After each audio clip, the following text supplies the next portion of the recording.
And quick tweet. We should be live now. Hello, all of you all out there in live chat, Twitter, listener land. Going live now at MLSFI. Round 21 at MLS Fantasy. MLS Fantasy. There we go. Click. Preview. I suppose I should put the link in. Welcome, Bennett, to your first chat.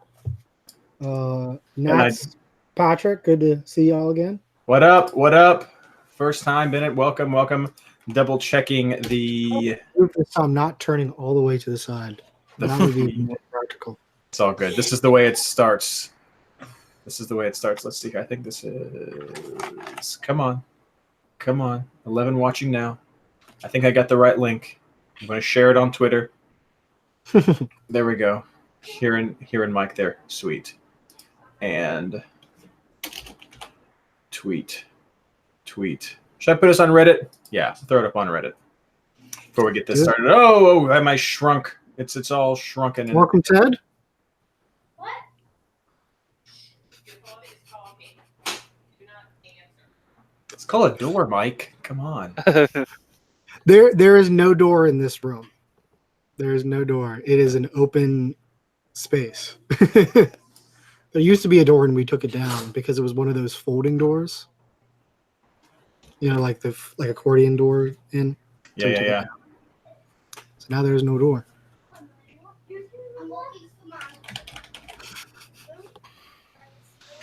And submit. So there we go. Got a link on YouTube. Got a link on Twitter. Got a link at Reddit. Covered all of the bases. Welcome everyone who is in chat with us right now. Let's see. Hello, Ted. Hello, Nats. Hello, Bennett.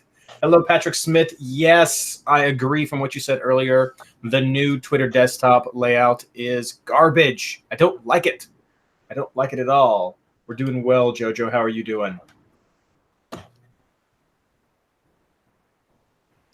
My fantasy, I got in and it logged me right back out, so I'm having to reload right now so we can talk about our teams. Pretty good. Yes, YouTube, I know you're going away on August 1st. That's why we fooled around with Discord. Anybody listening right now, watching right now, did you catch our short minute or two Discord stream that came up likely a little bit before 9:30? We were testing some things out, so if you did catch that, then you can just ignore it. You can look at it for fun. I wasn't wearing my hat. Blayne was wearing his hat. So it's pretty good. Awesome hat, by the way, Blayne. Thank you. I'm really happy to have found this one. Good. All right. Well, everyone, we're going to get started a little bit after 9:30 Eastern Standard Time. For those of you who are tuning in, this will, answering a question a little bit ago, yes, of course, this will be up on SoundCloud after this in case you have to leave a little bit through the show. So we're happy to have you here live with us. Get those little gray cells going. We're going to be asking for your all's thoughts on what you think are the surprising moments and the important fantasy takeaways from round 20. So get those questions ready when we start covering that so we can look back. And then also during our player previews, feel free to throw out some names. Once we get through all the player picks and everything, we will, or maybe after each section, let's see what the guys want, but we'll ask who you think we forgot or why we didn't mention someone. So get those ready at the time so we can get that stuff going. Snap. It'll be great. So I think we're ready to get this thing going. All right. Get a drink of my tea. I guess it's like a brown liquor special, but or not liquor, a brown liquid special. There we go. I got just plain Coke. A brown liquid special. Exactly. All right. Here we go. Hello, fantasy managers. You're listening to the 2019 Round 21 preview episode of the MLS Fantasy Insider. This episode is brought to you by Always Captain Villa, reminding you that even when he loses, he was still better than Pozuelo. No, actually brought to you by MLSFantasyBoss.com and the amazing subreddit community of r/fantasy MLS. I'm your host, Reid Connolly from MLSFantasyBoss.com, and tonight I'm joined by usual co-hosts Michael Denton and Blayne, waterlogged hat-wearing man Riffle. How are you guys doing? I'm well. Drier than Blayne. That's saying something, being down in New Orleans. You all missed it right before we started this chat. Blayne was lamenting and just frustrated at the youths who have been sneaking into his backyard, leaving on his water hose. So little wet out there in Kansas City right now. Just a little. Just a little. So again, welcome everyone in our live chat. Thank you so much for the great feedback that we've been getting from this. I'm going to make this announcement twice because I don't know at what point in the show people usually join, but I'm assuming it's either now or at the player picks. But I'm going to make this announcement right now. At the end of July, beginning of August, if you will, YouTube is no longer going to support the live Hangouts system that we've been using for the last couple of years to record the show. So we've been in the process of trying to switch over to Discord. So what this means is we will be hosting our live video through Discord. I don't know about chatting through Discord, but using OBS Studio, we should be able to stream live to YouTube. So we should still have the live chat feature available through our live stream, and they should be recorded as well at the same time, so I can still rip the audio and upload it to SoundCloud. I'm going to try to do a backup recording with OBS Studio and make sure that all the sound and everything works out that way. But just so you know, that's what's coming up starting in August because, well, we have to. We have to switch to a new system. So with hope, it's going to still have the same quality that you're used to. Or for those of you who like to make comments about our poor player pronunciation for names, the same subpar quality that you're used to. But that's what's going on. I'm just going to say Jill for the rest of the turn, just to keep it straight. You know, people have corrected me. I'm just going to go with Jill because I feel like that's what you people want. And I'm here for you. So yeah, I know it's Carlos Hill and Carlos Heel, but that's a totally valid complaint and frustration, and I am so sorry. I am so sorry that we are not better at that, or don't have the time to do better research, or remember how people in the media and on Extra Time and everybody correctly pronounce these names. But you know, part of me. What about Twitch, JoJo? I don't know. I didn't try Twitch, but part of me wonders if you've never played the game before and you're just getting into fantasy, and we're like, hey, yeah, Carlos Gill. And you're like, yeah, that guy, Gil, that guy on New England. That's totally who they're talking about. But if we're like Carlos Heel, you're like, who? Carlos, who is this Heel guy? I don't see Heel. So I know it's wrong, but there's part of me that wonders if by saying it incorrectly, some people understand better. Yeah. But we're going to try. We're going to try. Well, we've been called out a couple of times in like the more popular communities that know the players. We say Jmart, or we type Jmart on Twitter, and everybody goes, "Who's that?" So I mean, even some of the common ones we'd think of for Martinez, we use some of their Twitter stuff, and people go, "Who is that?" So sometimes butchering the name or kind of doing it the way we would expect the majority of Americans to pronounce it helps. And maybe Canadians. We'll see. Maybe some Canadians. Maybe some Canadians. But so that's just a quick update on what's going on with the podcast. So I hope you guys can still tune in and gals can still tune in, and that we're still be able to get this working. If it doesn't work, I may send an alert out to the community for any of the tech people to hey, Eric Bordeaux, just subscribe to the channel. If you're watching right now, then that's a cool treat for you. We may reach out to the tech community to really help us with this if you guys can. But let's move on to talking about round 20. It was a crazy fun double game week of a round. Let's start out, guys, with hearing how your teams did. If you're in chat, start posting your team scores right now. And Blayne, let's start out with you. Yeah, so there were some last-minute changes that I had to make when I saw that Pity wasn't starting and everything else, and I was on vacation last week and late to the lineup, so I just kind of threw something together. And I happened to put the captain's armband on Gil, and that one paid off huge. I got a 179 for the round. Round overall rank 260 now, so not complaining there. I think I was just outside the top 200 for the round. I'm just kicking myself. I would be part of the 200-point club if I had jumped pity for Gressel, but I went with Bradley, seeing those two matchups and liked them better, and ended up costing myself the extra 22 points. It would have pushed me over 200. Other than that, though, I can't really complain. 179 seems just a little ahead of the pack this time. I know there's some scores pushing 200. I'm sure some people did break 200 this week. Saw a couple. Yeah, Morrow was kind of my one weak point. A little too expensive for a 4-point week, but I went with Pines as a cheap option, and Farrell was also pretty cheap and came out huge with 16 points. So not going to complain too much here. I did go with Bunbury as a second forward and didn't have a third one, so 13 points from a cheap forward when you've got a guy like Zlatan who only gets 18 on the round. Worked out kind of in my favor. I saved that money and was able to pump it into the midfield and get a few more points there. Mike? I got 191. I too was lucky enough to avoid the Pozuelo trap, but I put my armband on J Mart or Josef Martinez. I really liked the way the Houston lined up for Atlanta. I also kind of liked just that look. I was kind of surprised he didn't do more once Elise got that red card. But I'd also heard some earlier stuff in the week about maybe Wayne Rooney getting rotated for the second game, and that ended up being exactly what happened.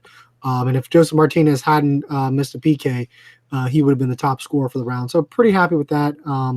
My disappointment was in defense too. I had Morrow as well, and Hoyt from Cincinnati. Both of them disappointed, but everyone else did well. And to me, the big difference probably between me and Blayne was that I had Gressel in the Auto-Roo. He's probably the story of the round. And yeah, I mean, other than kind of wishing I had switched some stuff up on defenders and maybe not having Bunbury, having another Revs backup, Revs defender. 191. I think it's week rank 30th Nice. overall. So this is definitely one of my better weeks ever. So pretty happy with all of that. I just saw. Sorry, Josh. Josh trusted me and went with FCC goalkeeper and 2 defenders. So now I will say in my defense that I said like just something crazy like that and push all your money up front. But I did talk about that. Congrats to Ted Firestone, round rank 23, one of our great Patreon followers right there. Seen a lot of great scores here over in the chat. People in the 160s, 170s, high 140s. I mean, I think that's pretty good for you guys who are listening day in and day out, week every week. I don't know, whatever you want to look at this. For you guys who are following everything with subreddit and the podcast and the website, I think scoring in the 140s is great for this week. Definitely, I think the people who got in the higher, maybe the 160s or 170s and pluses, saw the biggest gains, but I still think in the 140s, pushing 150s is a solid score for people who are legitimately trying really hard every week to get the best score that they can. Mike did an awesome score, and I think you were right, Mike. Gressel was definitely a great pick and a good alternative to Pozuelo. I was really happy with my team. I had 189 points. Week rank 46, so in the top 50 right there, and I had a lot of great results. I had I got hit with the Toronto rotation. I had Altidore, Pozuelo, and Morrow, so I didn't get as many points as I'd hoped from that, but I still got 14 from Josie, 9 from Paz. Not an awful score. You'd hope a little bit more for a player of that caliber at that price point during a double game week, but not horrible. I had Brian Fernandez, that did well. I had Bo over there in New England, and that was great. Seeing him get a couple of points right there, 16 points was great for him coming out of the gate. Had Valeri, had Carlos Heel with 58 points. He was my captain, so I was super excited for that. I had Robinson, I had Farrell in the back right there. Valentin was my lowest scoring player with 2 points. That was a disappointment for me. I was really hoping for a little bit more out of him. We'll get to that, my disappointment there. And then Guzan in the back. So very solid, very happy. My question for you guys right here, and chat, feel free to mention your thoughts as well. I wrote an article in the fantasy newsletter last week, which you can subscribe to at MLSsoccer.com. And I said my argument for why I did not think Josef Martinez was a must-have, why you did not need to have Josef on your team. 22 points, solid score, very expensive. So would you guys agree that you, seeing everything settled with his score, should he have been a must-have last week, or do you think that combinations of other players with some of their points made up for that? I think he was a must-have. I mean, obviously now I think he was the second highest scorer last game. It would probably depend on which forwards. If you had to redo it, I think it would depend on which forwards you had. But I mean, to your point, there were a lot of forwards who did well. I mean, on the other part of my auto-roo, I had Jossie Zardes, who was 8.7, and he got 9 points. So, not too terrible. You had Bo from New England get a very high score. I just think it would have been tough, especially with his potential. Once you saw that Houston lineup, and they're throwing out a USL guy on I don't remember if it was the left or the right wing now. Two games at home. I think he was a must-own last week. He definitely pushed himself with the way once you saw the Houston lineup. I don't know how you could not have him. Blayne, I don't think we're getting your audio. Blaine's going to adjust and then join it. There we go, Blayne. Lily turned it off on me. That's fine. Lily's like, you don't have anything to say. I'm going to talk about who the captain picks are now. Yeah. 22 points, highest scoring forward. I mean, that honestly makes him a must-own, especially with what Mike said and seeing the Houston lineup. He was one of the first players I put into my lineup just seeing those two matchups. It was hard to pass on that. DC has not been the strongest team. They actually showed better than I expected in that second game and kind of locked him down more than I was hoping. But yeah, I think really was a must-own this round as a single forward. And like Mike said, there were some other guys like Zardes, like Bunbury, who had good weeks. Bo is in there as well. Had good weeks as a potentially cheaper second forward to a second premium guy like Zlatan or Fernandez. But if you're going to look at it, you got to go with the one premium forward that's really going to hit big, and it can change every week. I mean, hindsight's 2020. If Zlatan had put up a 30-point hat trick game, like he's capable of sometimes, we'd be talking about no, Martinez wasn't the must-own. It was Zlatan that was a must-own. So it really depends on who does what, but you've got to have one of those guys, and I think Martinez had the better matchups overall to go ahead and get that with the double game week. And, of course, it could have been a different situation entirely had Pozuelo not been injured and had there not been some rotation there with Toronto. That could have been another huge game right there. But fun conversations, gets the clicks, gets everybody thinking. And that's really what we're going for, is to have people just think through the options and go with who you like. I'm still happy with my 198, so no complaints there from me. Let's see how we did compared to everybody else in the head-to-head leagues. Mike, your solid win over A Starfire, 191 to 174. Blayne, you won over Andrew Crawler, the top player as well, 179 to 164. I had a win over Jason Morris from Patreon, 189 to 160. And that's it. We swept it. We did really well. I think almost all of the MLS guys also lost, except for maybe Ben Bear. Ben's doing pretty well. And Jason Sagini won his against an AFK team. So top score of the round goes to Mike, 191 points in the hosts head-to-head league. Very, very tight competition. It's worth celebrating. I think there's one more head-to-head that we should mention. Oh, what's that? Something that was brought to us. We want to celebrate the win of Mr. Savage over Ashley Savage, 169 to 160. That's right. That's right. Ashley, incredible play, incredible skill by Mr. Savage. Just clearly one of the best fantasy players. We're going to try to have him on later this year. Very, very. Yeah. We'll get Ashley on to talk more about that. That'll be really fun. Yes, the first time Ashley's husband has beaten her in fantasy. Wasn't it like 3 years in the making to get that win too? It was something, and it was razor thin. It was razor thin. So, and he did it with Turner on the bench. Like he didn't do the keeper right, because she showed it was, but it came down to Pozuelo captain, and he had Maybe he had Martinez or something like that. To wrap things up with the host head-to-head league, currently we have 2 players who are tied for first, 5-0-0. That is Ben Bear from MLS, who is tearing it up, and also Sherry, one of our longtime Patreon subscribers. We're trying to get her on the show if it can work out. We're trying to get everybody from the top tier of the Patreon on the show as well. So that's just a perk right there. But yeah, Sherry doing awesome things right there. Moving on to the Patreon League, we have 5 people now. Last week it was 10 tied for first. Now we're down to 5 tied for first with a score of 4-0-0. We've got Bodie, we've got Burak, we've got HG, we've got Skiles, and we've got Seagraves. So that's who we've got tied. First place right now in the Patreon League, doing awesome things.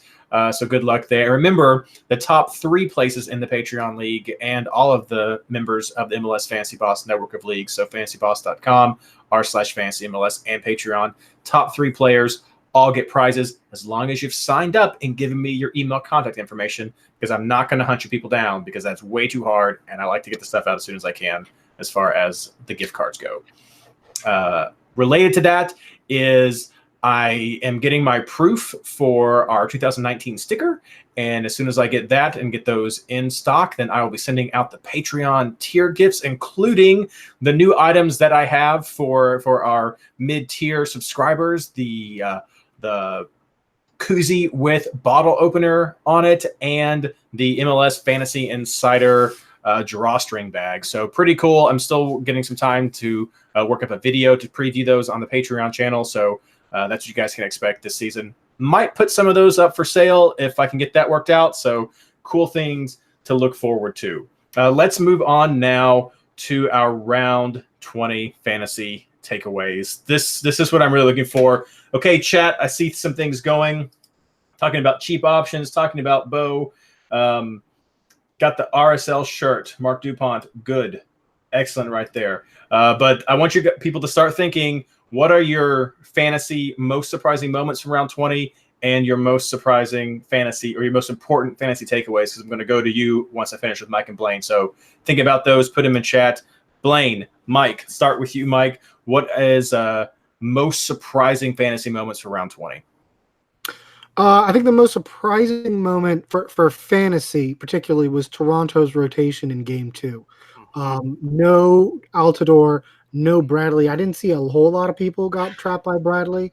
But I mean, usually Michael Bradley's dead set for 2 starts. That was very surprising for me. I think the other surprising thing was that Bo started both games. He didn't finish, but he started both, and he looked really good. I mean, we'll get into that more in the takeaways. But I was definitely surprised by that. Maybe some other surprises. I don't know why I should be surprised, but Zlatan talked up a big game and delivered a big game. I think I was surprised that he got a hat trick, and they looked so dominant against LAFC. That may be something to keep in mind for the future. But I think those were the biggest ones for the double game week. Blayne, what about you? Yeah, the big one for me was the RSL Minnesota score. RSL's a team we usually talk up at home with Krylock and Rusnak and a couple of those other guys, and Minnesota really shut down their offense. The goal came from a defender. Sorry, hang on just a second. Oh, Lily's sad. Oh, I locked her out of the office, and she was not happy. So Minnesota just going on the road and holding down what's been a really strong home offense was impressive for me, surprising for me. I know we've been riding some of the Minnesota hot streak lately, and they just took their game on the road and kept up with it. Point on the road in the Western Conference is always huge. Bo starting both games is definitely a big shock for me. New guys to the league don't usually come in and have a huge impact like that right away, but he put up decent numbers for his first double game week. Also somebody to watch for price rises after getting some decent stats to start the season or start his season in MLS. Yeah, and he's definitely was underpriced. I think he's only 9.5 now. So yeah, he's 9.8 now. So I think that's one, I mean, I don't blame Ben. You kind of have to shoot low because you don't know what these guys are going to do when they come into the league. It's always a crapshoot. But it definitely looks like a really good value at forward right now. For sure. And I saw the tweet. I forget who sent it out. Might have been you, Mike, but at some point, or maybe it was Kyle, but someone said MLS Fantasy Boss is really happy right now whenever he scored his goal. And yes, I was. Yes, I was very happy. Yeah, you guys had caught a lot of them. Some of the ones I wasn't expecting. Toronto rotation, definitely a big surprise for me, a big surprise for a lot of people. They're battling for that playoff spot, and I thought they were going to go all out, but fatigue does set in, and I guess they took the flyer that Houston, with its usually poor form, would not be a big risk, but it was. So that was definitely a big hit. And I have to agree with Dan over in chat.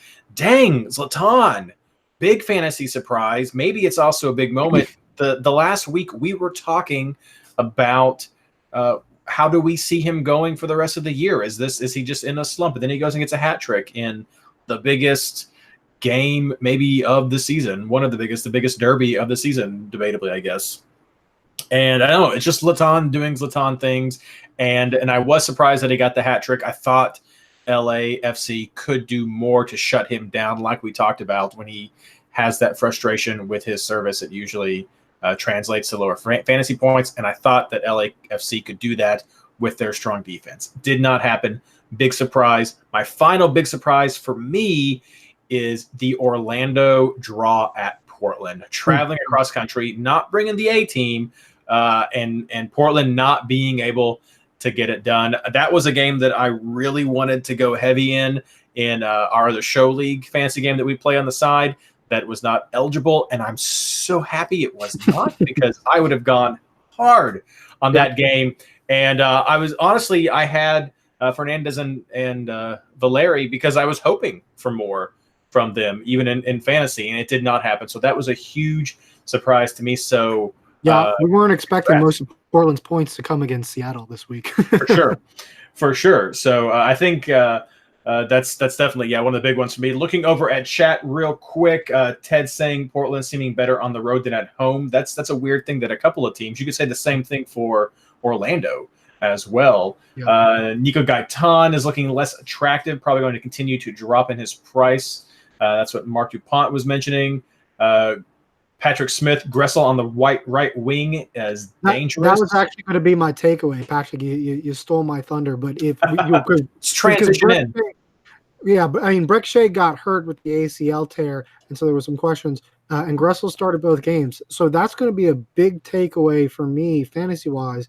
I mean, because Gressel's not going to get clean sheet points because he's listed as a midfielder, but I think it means Gressel will play more consistently if that's his position. And with the way Atlanta's been rotating midfielders a lot, I mean, Blayne talked about earlier about having to swap out Pity Martinez. I know a few people got burned with the Miram pick. I can't remember who in chat was talking about that they had Miram and didn't catch it in time. But that might be a really consistent. And even though he is playing as a right back, he's playing more up in the midfielders. He's serving balls in. He's getting points and all of that. So he's definitely going to be a really good fantasy choice going forward when Atlanta has good matchups. For sure. Blayne, what else do you have as far as important fantasy takeaways go? Oh, Blayne walked away, Reid. I didn't see that. She's hanging there. Well, I'll keep going. Hey, we've got it's just you and me in chat, man. We've got Sean in the chat from the show league. Hey, Sean, thank you for letting me know that I won my show league game by a slim margin. It only had to be 7 points, or maybe 7.5 points. So a win is a win. As Dan says, people in Columbus will also tell you as they finally have a win, and they are also on my important fantasy takeaway list as well. I'm not giving you an amen, Dan, like you were asking for, but my takeaway is so Columbus made it out of this double game week without 2 losses. That's about the best I'm going to give them for this performance, because what I want to point out is when you look at the points where they fell fantasy-wise, it's a different set of players for each game. So there's a little lack of consistency for me as to where some of those points are going to come from if they keep going. And my hope is they don't, because I will be at the Columbus FC Cincinnati game. So if anyone else is going to be there and you want to hook up, shoot me a DM or a message on Twitter, and we'll see what can happen. But yeah, so I'm not sure if Columbus not losing this week, it needs to be a fantasy signal to go all in. So I mean, they also played two really bad teams, Chicago and Montreal. Montreal is in free fall on their way out of the playoffs, and Chicago, I don't know what they've been doing all year, but it's not that huge of a deal to get 4 points against. I mean, it really would have been a really bad sign if they couldn't get 4 points with that schedule. Yeah. Also for me, we already mentioned Bo over there at New England, and yeah, he's a baller. He's cheap. New England, as was mentioned in chat just now, it's they. Oh no, sorry, that was San Jose. That was just mentioned in chat. But earlier in chat, mentioned about New England, about how they've been doing so well. San Jose, yes, also another takeaway. They have one of the best records since April. But New England's coming on, and Bo is going to be a great one to look at. And then speaking of the San Jose, it all works together, guys. That's where I was going. Vaco, holy cow, good friend Skylar Redpath, fellow fantasy contributor, was putting some stats up about Vaco last weekend, about over the last 2 games, how he's been racking up insane numbers in the stats that generate fantasy points and beyond. I feel like it's early 2018 again with Vaco doing so well.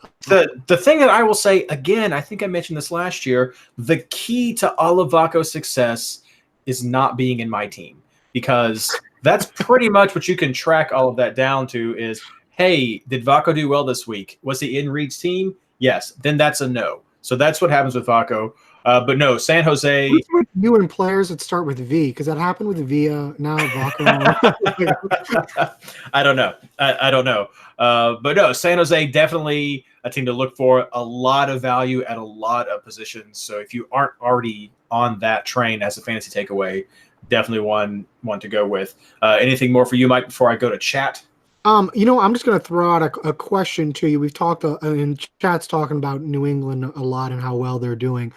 Do you think Heel is now one of the top midfielders in the game with Bo providing an outlet for him to rack up assists?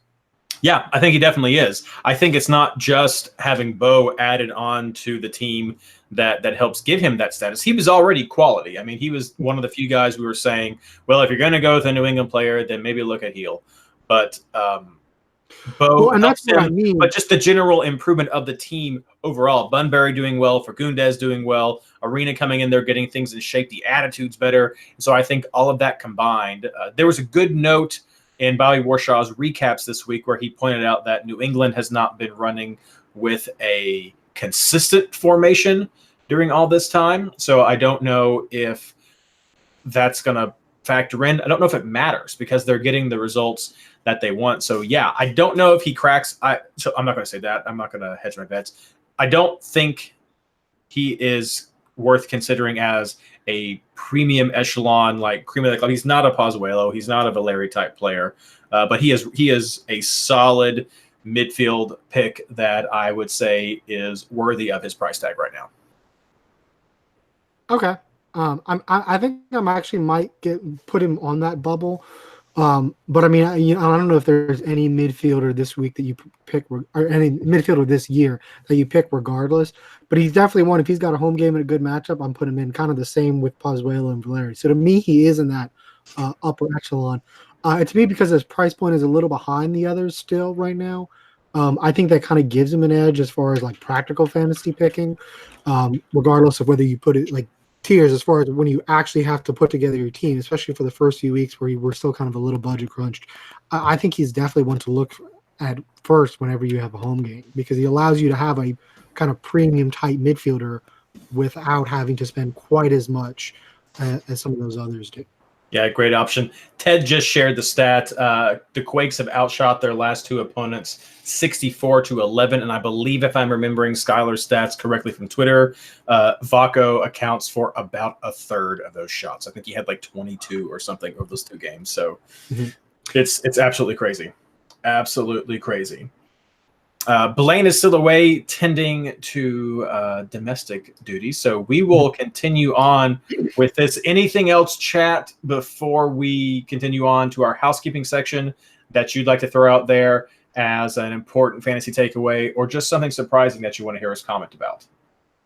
I will wait a couple of seconds because there is a slight delay. No one wanted to talk about New York City's glorious victory over Colorado. Come on, guys. I was going to give you some time. Bear did score again. I mean, He's definitely one of the underpriced forwards in the game. I think he's scored 5 out of the last 7. He's really good. You should think about having him on your fantasy team. I'm assuming we'll get to that. A little bit bummed Blayne's not back yet because, I mean, there's one of the MLSFI derbies happening this week. So, all right. Well, nothing's coming from chat, so let's move on to our housekeeping section. We've got games starting this week, a bit of a breather. For the next 2 weeks, a bit of a breather, as a matter of fact. Games start Friday. That's right. I did not mispronounce that. It is actually Friday. July 26th at 7:30 p.m. with New York City FC. That's not right. New York City FC. It doesn't even sound right. I'm used to saying FC Cincinnati, and sort of like to throw it there at the end just doesn't sound right anymore. Your mind has been warped. It is. This mind is warped. But New York City FC versus Sporting Kansas City, a.k.a. one of the MLS Fantasy Insider Derbies, is happening this weekend. Kicks off 7:30 p.m. As far as double game weeks go, there are none. That's why we have a little bit of a break this week.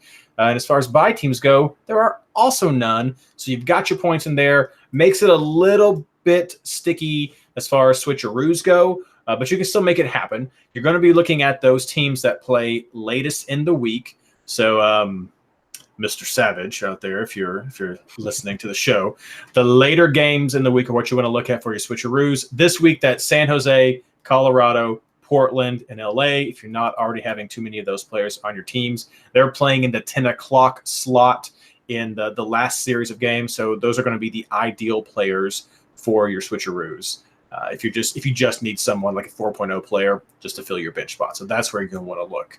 Besides that, pretty straightforward as far as the week goes. So let's talk about injuries and red cards, which we did have a few last week. Mike.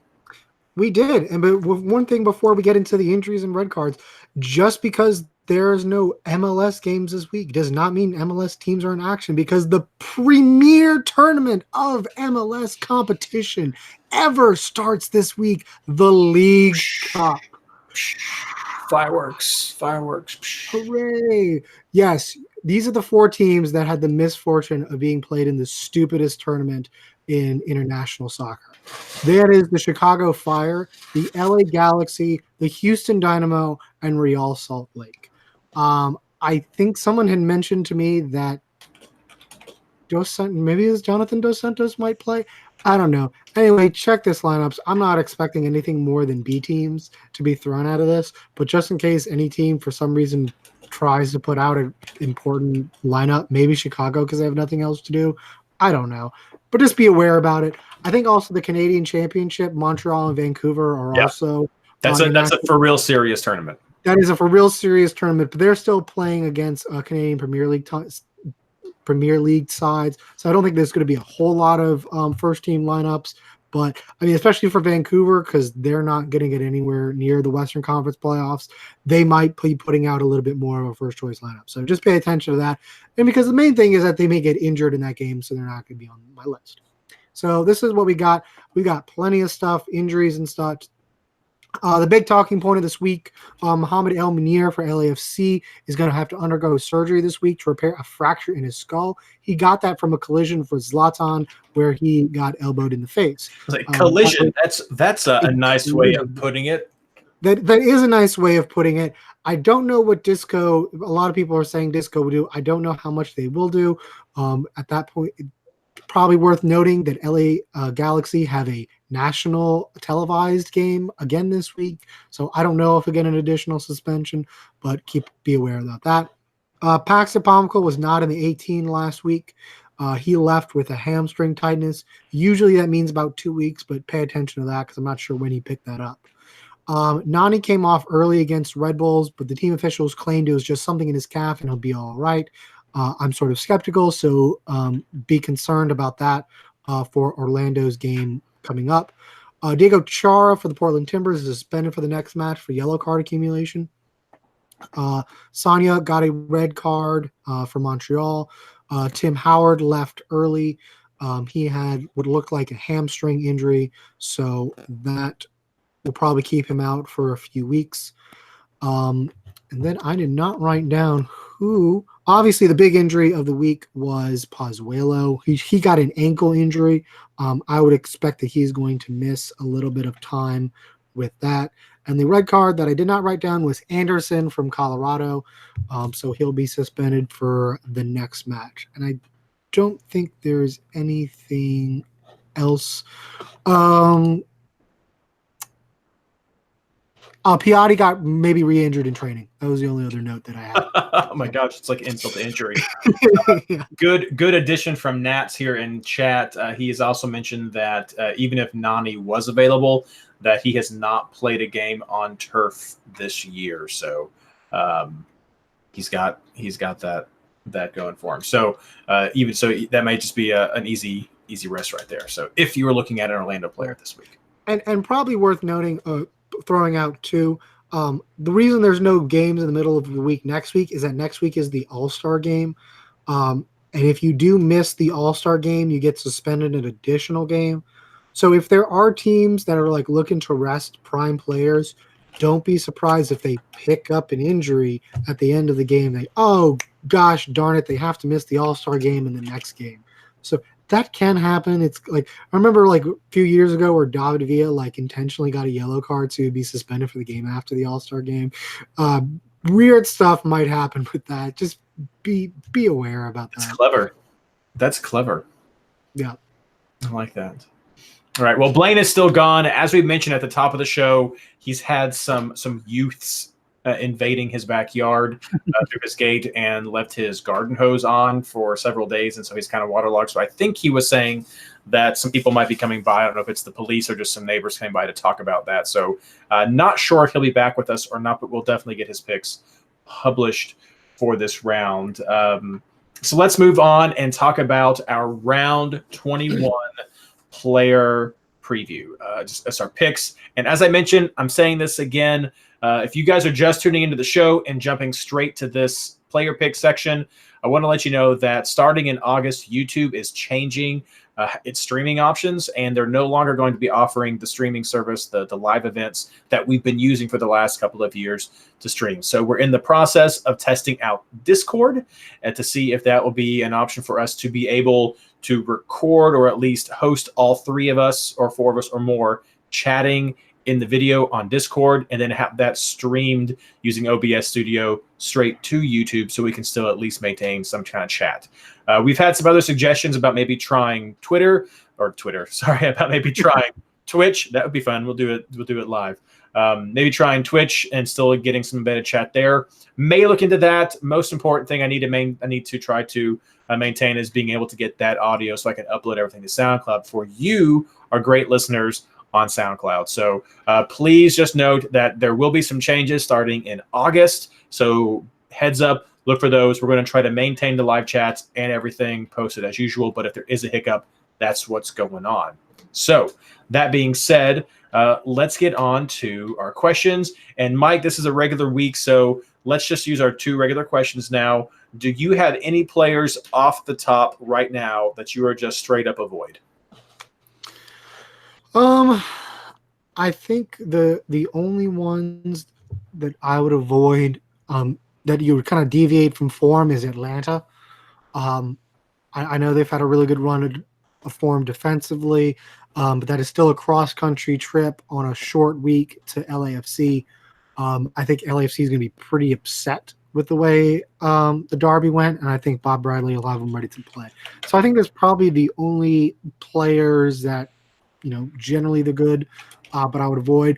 The other one I would be kind of concerned about is Toronto FC. I think Pozuelo makes a big difference. I know Josie did manage to score without him, but if he is not available again this week, it just makes me kind of back off a little bit about investing so much in Josie. Even against Cincinnati? Even against Cincinnati. Big words. I mean, I don't think because it's Cincinnati, I think he's still viable, but we'll put it this way. He's not a must-own, whereas if Pozuelo is back, both he and Josie are must-owns and probably captain picks, right? So I think that's the big difference for me. put that in the chat. Yay or nay? Toronto versus FCC. All right. And which game do you think is best for points? And the other part about with that is that they're. Oh no, I'm sorry. They're at Toronto. Never mind. Say that again. What was your question? I was thinking they were playing and asking points. Say it again. Best game for fantasy points. Yeah, I'll just make you repeat it multiple times. I'll just talk over you. I think the best game for fantasy points. I think there are a few. I think the biggest one is going to be New England Revolution against Orlando City. If there's no Nani, I don't think Orlando can really threaten them. So I think both sides of the ball, New England will be good. I'm also looking at the Red Bulls against Columbus Crew. We've talked ad nauseum about the Crew's problems, and even though the Red Bulls didn't look all that great against Orlando, it's still a pretty long road trip. And the fact that they were able to gut out a win there, I think makes a big deal for me. And the last one is New York City against Sporting Kansas City. Sporting Kansas City has had a lot of defensive problems. And of course, Blayne would come back for me to just start trashing Sporting Kansas City. But I think there's going to be a lot of opportunities for points there. I mean, New York City got another win, another 2 goals. And they've got pretty much all their contingent back healthy, back from international duty, back from suspension. So I think New York City can rack up a bunch of points there. Well, let's move right into that. Before we get into our player picks, we've got an MLS Fantasy Insider Derby going on, New York City FC versus Sporting Kansas City. We've gotten Mike's take right now about that game. Blayne, how do you feel about it? My initial draft of the lineup has Maxi Morales as the captain this week. Oh. So, the defense has been shaky at best, and I think New York City has a few too many weapons for us to reliably shut them all down. Normally, I'm pretty high on us shutting down the primary playmaker, but the way New York City's coming together right now and so many options to choose from as that second attacker, I really do see bad things for Kansas City on the road this weekend. All right, there we go. Okay, well, let's move into it now. Keepers, defenders, and shutout chances. Blayne, who are you looking at? This week was tough. I didn't see any major standouts here. I think all of the home teams could give up a goal pretty easily. I think you got to throw New York City up there with as inept as the Kansas City attack has been. New England Revolution are another team that I'm really liking right now on this hot streak, but Orlando's got a lot of weapons. I'm just looking at Toronto with FC Cincinnati playing there. That could be another good one. So knowing those, I'm looking at a Toronto defender to see who starts. I'm going to go with Turner as my goalkeeper, just the 5.4 and the recent form he's been on. He should be good for a price rise. Andrew Farrell for the Revolution as well. And I'm kind of undecided on the third one. I'm looking at somebody cheap. It's too late in the week for me to really put a Nick Lima in there at 5.1, but I'm going to see who starts in those early games that's in that 5 to 5.5 range and go with somebody like that. Mike. I have a real New York bent to my defense this week. In goal, I have Louis Robles. I think the Red Bulls can pretty much shut down the weakness of Columbus's attack. And I also have Tarek, the defenders. And one of the other things I like about the Red Bulls is that I'm not as high on their attacking pieces because there's so much rotation. For example, Royer, who had such a great week, 2 weeks ago, I think got like 2 or 4 points this past double game week. So there's not a whole lot of great options for the Red Bulls up top, except for one, which I'll get to. Actually, maybe 2, but I have one on my team. So I have Tarek. I also have James Sands as part of my auto reel. He's one of the first players to start. He's 5.8. Pretty consistent. He's a cheap way to get into what I think is a decent clean sheet shout. I also have Farrell from New England, 5.2. And Orlando without Nani, even if Orlando can kind of shut down and be more of a defensive team, which I don't think they actually will, which we'll get into. But I think New England can have a really good chance at a clean sheet.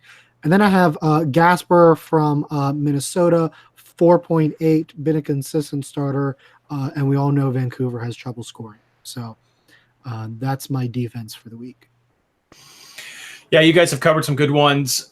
I have Turner in my team right now, but I am kind of on him. I agree with what Nat said a little bit earlier in our live chat. He's an Orlando fan. He's a little worried about New England at Orlando. Maybe he's biased, but Orlando has put up some good performances on the road. So I don't know. It's a little worrying to me right there. I do like Robles, like you were talking about, Mike, for the same reasons with Columbus. I'm kind of feeling Minnesota as well. I mean, you were looking at the defense. Keeper may be an option as well against Vancouver.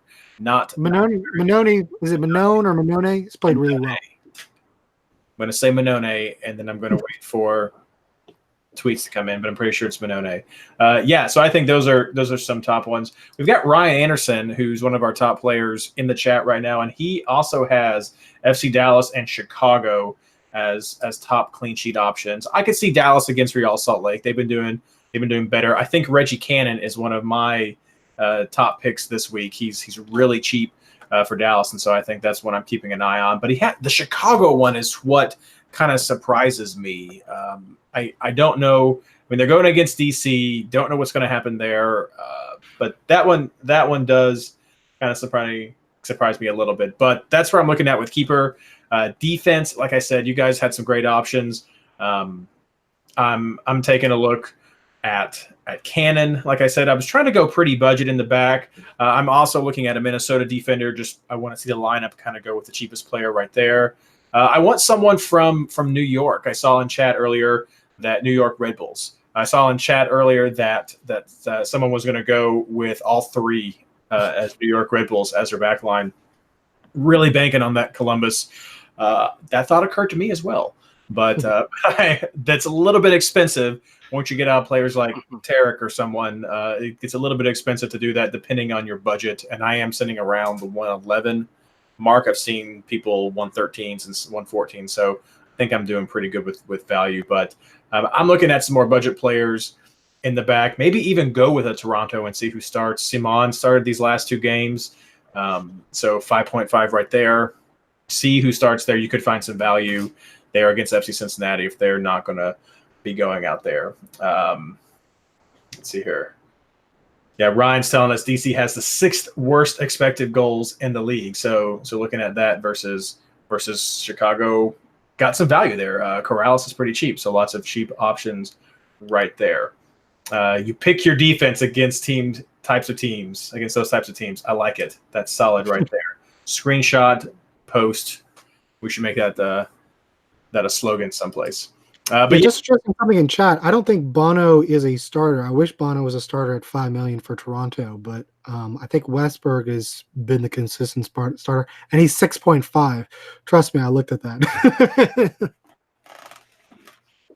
Ryan, don't quote me. You can't have it that way, Ryan. You can't have it that way. That's not how this works. That's not how this works. All right, let's move to midfield. No, I'm quoting Ryan Anderson as saying he wants 3 Chicago defenders. We go all in on Chicago. That's right. Pick against DC. Dash Ryan Anderson. Mike, midfield. Midfield. All right, let's pull this up. Well, I have Maxi Morales. I think he's probably the 2nd most consistent player in the game. Has a good matchup against Sporting Kansas City. Carlos Heel. I am not scared about Orlando's defense. I know they can frustrate, but I think the combination of Bow, we're saying Bo or Bow, regardless, Bo. I think it'll be a good combination. I still think you'll have success regardless. And at 11.8, I think he's still undervalued for what he is. Then I'm going a little bit cheaper. I have Rachowski from the New York Red Bulls. He's a player I mentioned earlier. When he plays, he's been pretty good. And he's 6.9. And since it's not a double game week, I don't mind taking him. And then I have – what's that? Who's that again? Rachowski from the New York Red Bulls. Okay. And then I have Vaco. We talked about how well he's been doing. And I think at home against Colorado, he'll be able to continue his success. Very nice. Blayne, who are you looking at? Yeah, Morales and Gill were the first 2 in my lineup this week. Those are juicy matchups. I don't think you can really bet against those guys. 3rd premium option that I really like this week is Valeri. LA's defense has not been the strongest. I know they just gave a pretty good showing in El Tráfico, just to hold out 3-1 until the very end. But yeah, Portland just went and got a road win in Seattle. That's a huge game for them. I think Valeri's going to keep up the form. Vaco's kind of in that position. He's been on fire lately and still priced right to make it into a lot of teams when you're looking for a budget player. I've thrown a lot of money around, so a fifth midfield starter is looking like Mihailovic. If he starts, there's a couple other guys in that list in that price point that I'm going to be looking at, and that's that same time frame on that game. I think we've got 5 games that start at 7 o'clock or 8 o'clock Eastern time. So that's kind of fluid, but I think Mihailovic against DC and kind of the way they've been playing lately is one of the better options at that $6 million midfield mark. So good options there. You guys covered a lot of good names. Yeah, definitely Vaco. Looking for some more value. If you're going to stick with Minnesota, you could look at Gregus right there. He's been a good. I'll try to fit him in. Yeah, good producer right there. I think he's sub 10 million. Yeah, 9.8. So right there. Atuesta is one if you're really hoping for some good performances from LAFC. He did great last week, even with being man marked and not getting into the game as much. I still think he got 11 points, maybe. So good options right there. I'm a solid maybe on Pozuelo. If he comes in against FC Cincinnati, makes him very attractive to me, and it's someone I'm going to want. And then I'm going to agree if Carlos Heel is available. I'm tempted, but I am still a little worried just about Orlando, and we'll see. We'll see how that goes. But some great options, some good value midfielders as well this week can really help you stretch your budget. Let's move on to forwards now, Blayne. This was tough. There's a lot of options here and not a lot of money to go around and only 3 spots. The 2 I've got in my lineup right now are Vela and Altidore. I just think both of those are great pickups right now. FC Cincy's not playing well on the road, and that opens it up. But if Pozuelo is not playing, and he was actually in my midfield first draft instead of Valeri, and then I remember that, so I saved the money. I think if Pozuelo starts, he comes in, and then that makes Josie a must-own this week because he does play a whole lot better with Paz behind him. Darwin Quintero is another one that I would really like to be able to afford this week. Bunbury or Bo, either one. Take your pick and see who's going to start or see who's going to have the better game. Hebert from New York City FC is another one I would really want to get in here, but just the budget kind of cut him. And even Wando is still putting up the numbers, a little bit cheaper option. I couldn't fit any of these guys in, and so it's really hurting me this week. But those are the names that we're kind of going through. So I gave 2 of the more expensive ones. So I thought I'd shotgun out a few of the cheaper options in case you are looking at a little bit tighter budget crunch or something. But right now it's Vela and Altidore is a for sure lock if Pozuelo is playing. Mike, Blayne named all the forwards. Do you like any others? No, he eventually covered all the forwards I had. I had in my starting lineup, I have Bo and Vela, and then I have Hebert on the bench.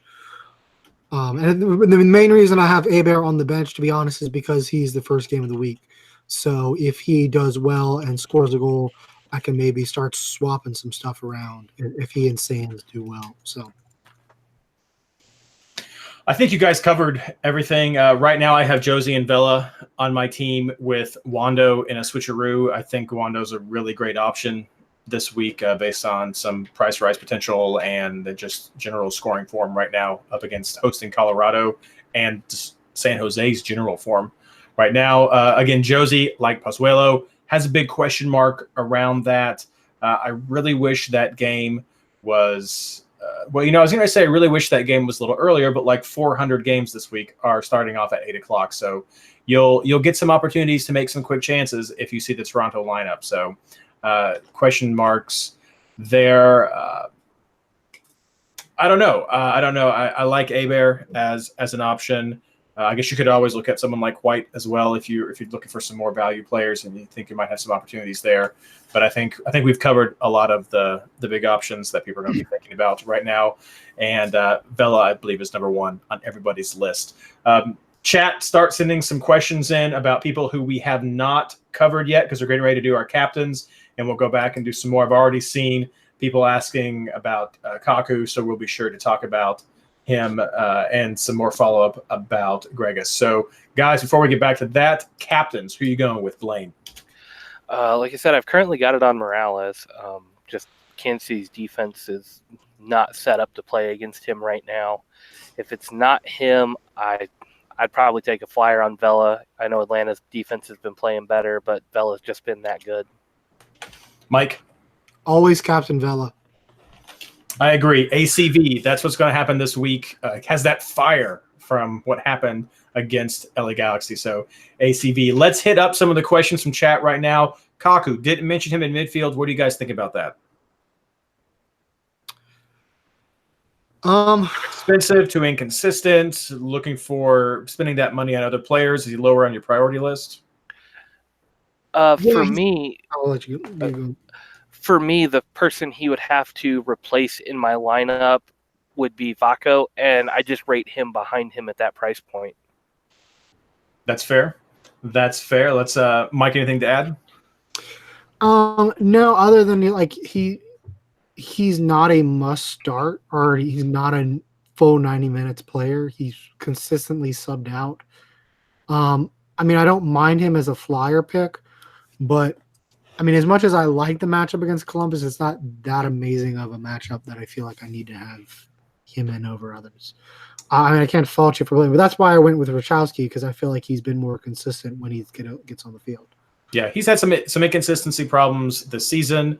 I mean, we all know about the contract problems and everything as well. So, I think you have a good point, Blayne, that there's some other players in that similar price range that might be more attractive, especially if you're looking for heavy New York Red Bulls defense. And if you're on this game and you like this game, I mean, I guess you take Kaku if you don't have the extra 0.6 to go up to Royer.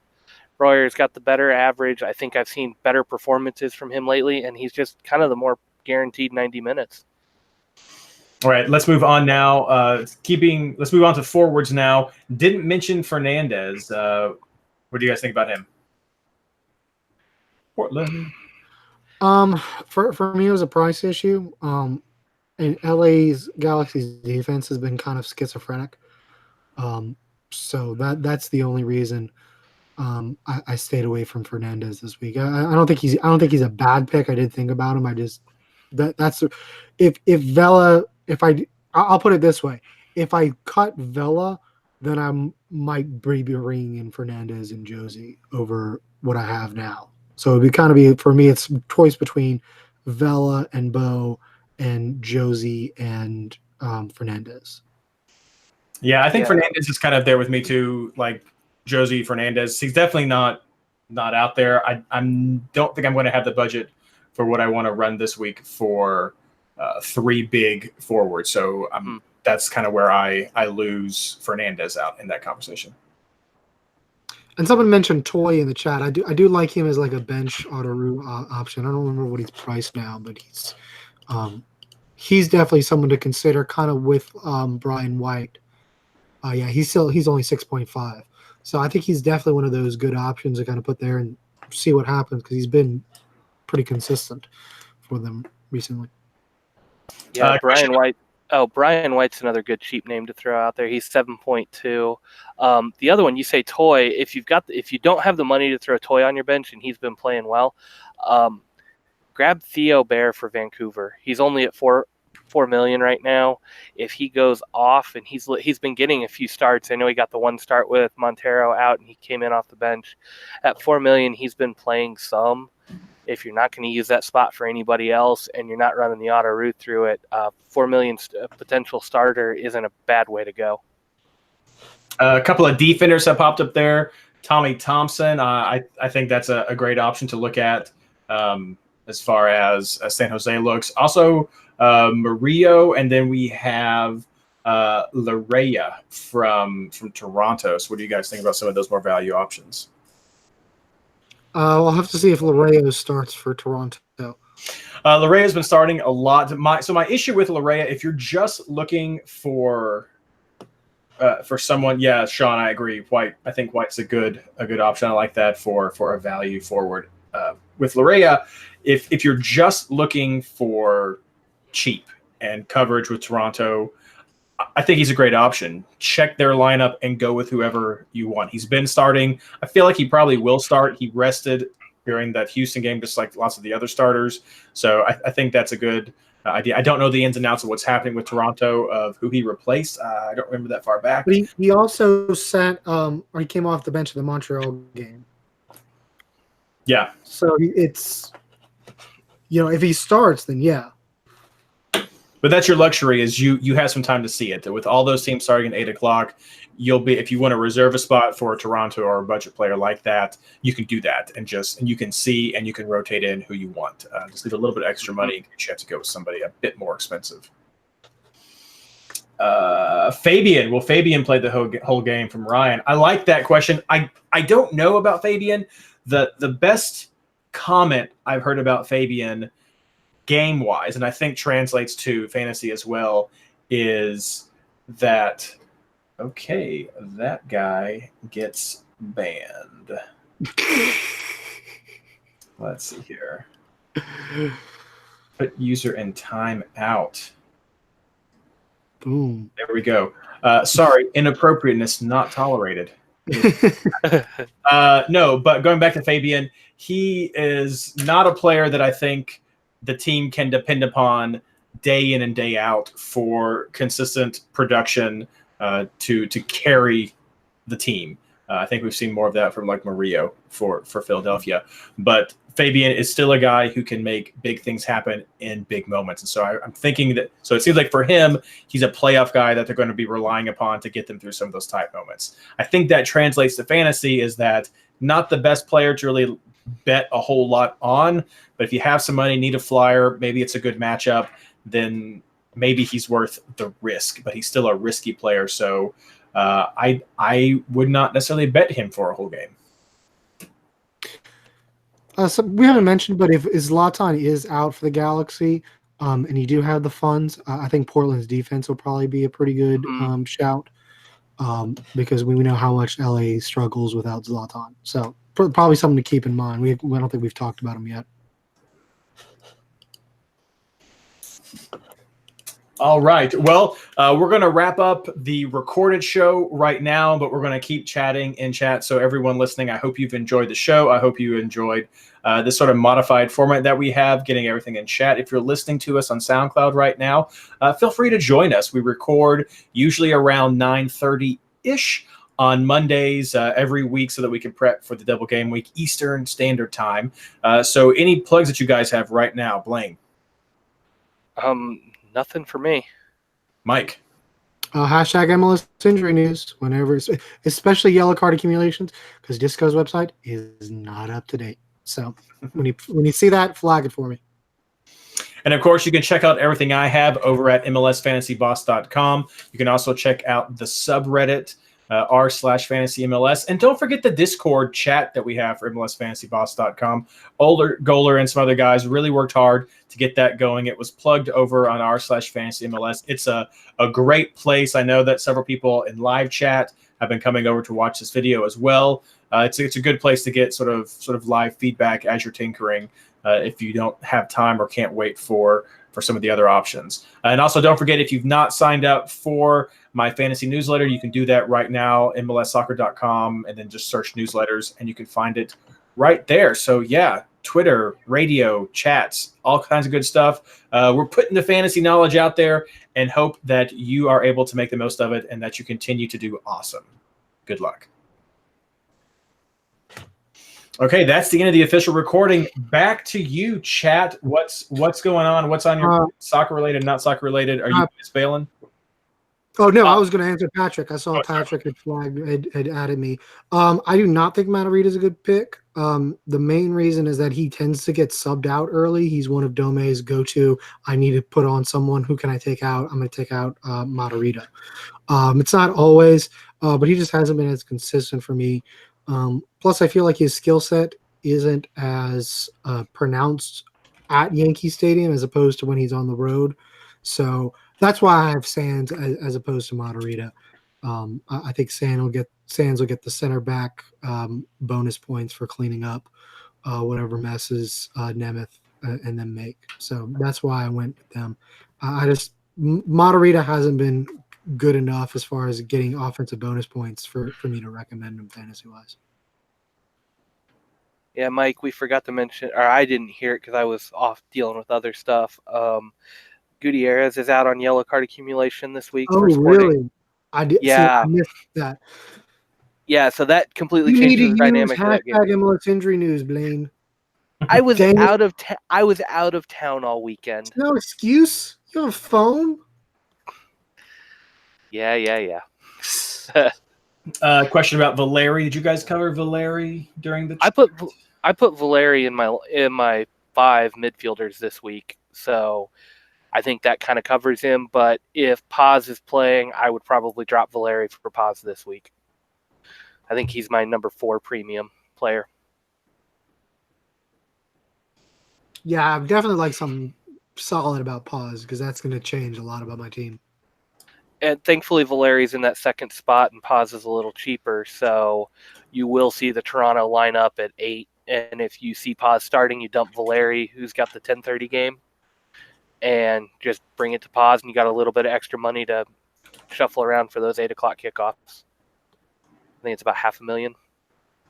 Yeah. Yeah. We've been talking, Sean, and some of the people have been mentioning right now that Carlos Heel is on yellow card accumulation watch right now. So his next yellow, and he gets suspended for a game. I think that was the situation last week before his double because some of us were worried about that. So I believe this means he's 2 games into the good behavior incentive series. Would have to get 5 in a row, Mike. Is that right? 5 without a yellow before you lose one. So is Heel in the All-Star game? But I don't know. I don't believe he is. I think he is. I don't think there are a lot of good players in the All-Star game. I mean, next year the All-Star game is just going to be Atlanta and players selected with the RSL bot. So, I mean, and the Garber picks. So that's what that's going to be. New York City minus 130 on the line. Wow.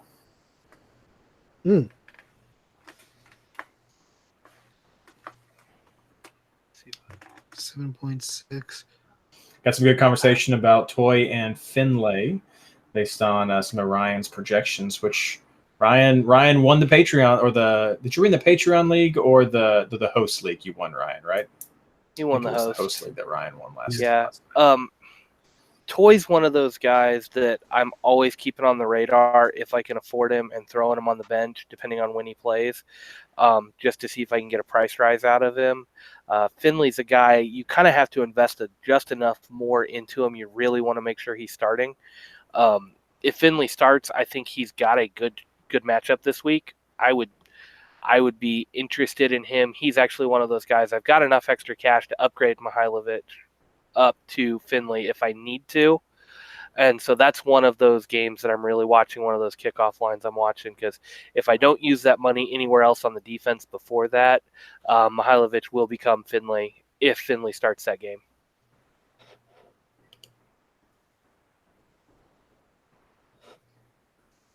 I'd go with the Toy. That could be fun. That could be fun just to mix up some of the selections this week. See what happens. I do like Minnesota. And I just feel like I've never been able to select them at the right time after I started being like, yeah, these guys are really rolling. It just hasn't panned out for me.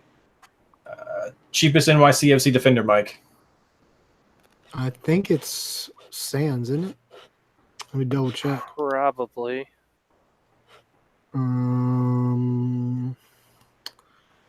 Yeah, it's going to be Sands. Because Ivieja is probably sent to the bench. Yeah. I mean, unless Sweat starts. That would be your only other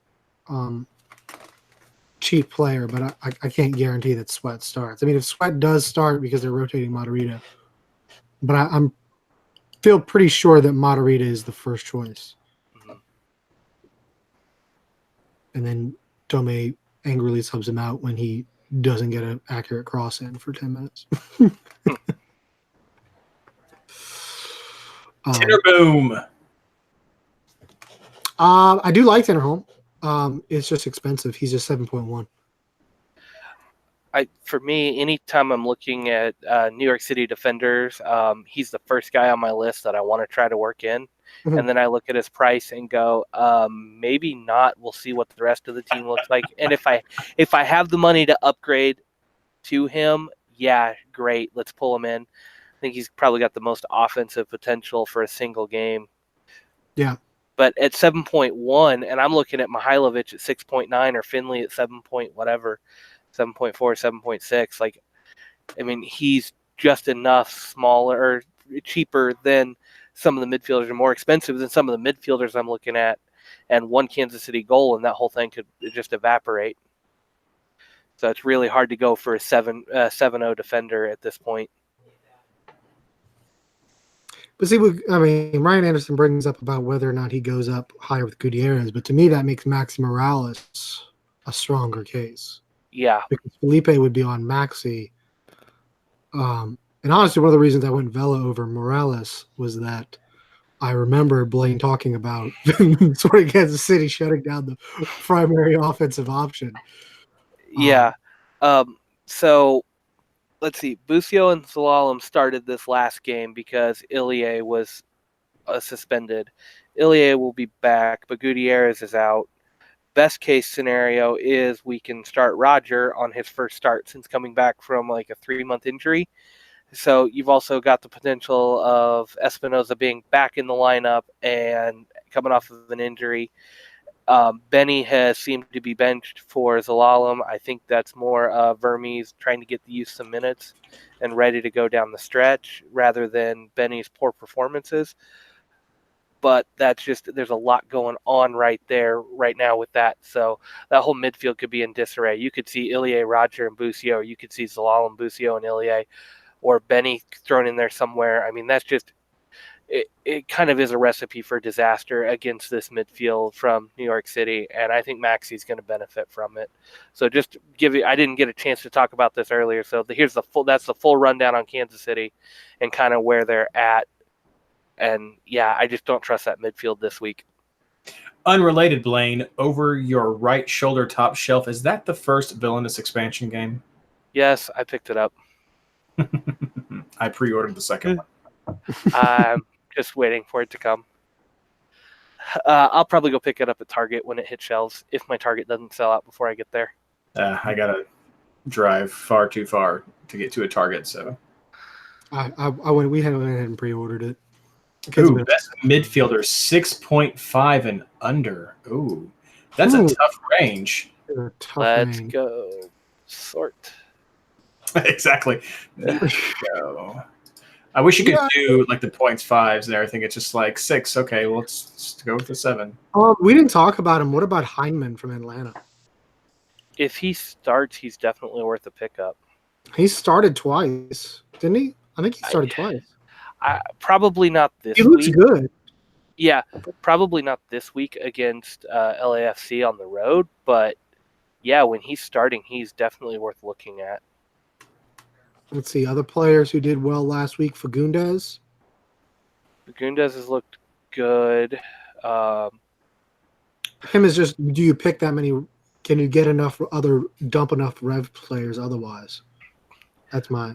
Actually, I'm going to throw out one who hasn't hit a whole lot in fantasy. But if we're going to talk about Felipe Gutierrez being out and New York City really going for it, then maybe you might consider one Keaton Parks, $5 million. I could see him being kind of thrown in there as we're going all out to take advantage of it. So, couple of names. What's that? Mosquera, maybe as a midfielder with Dallas. It's been getting some starts. He's got a goal a few weeks ago. 6.3. I mean, I don't know. That's still Will Johnson. Will Johnson. There you go. I was going to say Frankowski for Chicago. When he starts, he's looked really good, but he hasn't been consistently starting. And I think he kind of benefits from the supporting cast he has around him, so he gets a little less attention. it's so fun to scroll through and see some of these guys and like where they are, like going down through here. And you're like, oh, Fagundes is 6.7. Wow. And you're like, oh, Bedoya 6.9. Beckerman's a 7. It's kind of fun to see where these people, for our good buddy Piet, 6.7, out of the range, injured. Right after we learn how to say his name, he gets injured. That's how it works. That's why we don't learn how to say people's names. Another guy I really like at this point, I think he's 6'4", is Mosqueda for Colorado. When their offense is clicking, he's usually putting up some decent numbers. There's been a lot of rotation over there, so it's really hard to kind of pick and choose and find those games. But when you see Kamara and Rubio in the lineup and he's back there behind him, he's usually a pretty good pick at that price point. Mosqueda looked good in the game. Salinas was such a better pick when he was a defender. Yeah, he was. I know. Makes me sad. And now he's not playing. The other guy that's kind of slipped under the radar because he just doesn't make the fantasy highlights is Brian Acosta for Dallas. I know a lot of the players have raved about what he's done on the field for the team. I think he's at the 6.4 mark, or he's averaging 4.4 a game, wherever he went in my list. One of those guys, he's not going to blow up your score. 6.4. 6.4, yeah. He's not going to blow up your score and really just make the headlines, but on one of those double game weeks or something, if you can grab him for 2 games, he's going to be huge. He's got a 4.19 average, which is, I think, the highest in this price point that we're looking at right now. Of guys that are still in MLS, I know Gruezo had a better one, but he's gone now. So I don't know. I wish we could see more fantasy highlights for him so we could talk about him more, but just underrated, kind of flying under the radar is a good just floor raiser for a really cheap price. Dallas is a great source of a lot of cheap midfielders. They've got a lot of turnover there with what they've sold and what they're bringing up through their academy. So they've got a lot of quality, just not a lot of time under the belt. And so because of that, you see things like what happened last week with players skying the ball and stuff like that also happens. But yeah, no, Dallas tends to be a really good option for some of those cheaper players. Well, I think that's about all that we have time for today, everyone. I'm going to have to edit and do some of that stuff still tonight. Thank you so much for joining us. So happy. We should be able to get one more podcast under YouTube. Through the Google Hangouts before we have to switch over to a Discord or a Twitch or something. Probably going to roll with Discord first since we've been working on that right now. But thanks so much. We're going to keep doing the live chats as long as you all keep enjoying it and we still have people showing up. We're going to keep doing it. And please, thanks. Share it on Twitter. Share it around. We'd love to get as many people as we can to join the show. So on the subreddits for your teams or in any Facebook groups or other groups you may have for your teams, let people know who even aren't playing fantasy right now. We'd love to help be a gateway for them into just having some fun and maybe just some enjoyment talking about soccer too. So what if? It's all good. Thanks so much. Peace.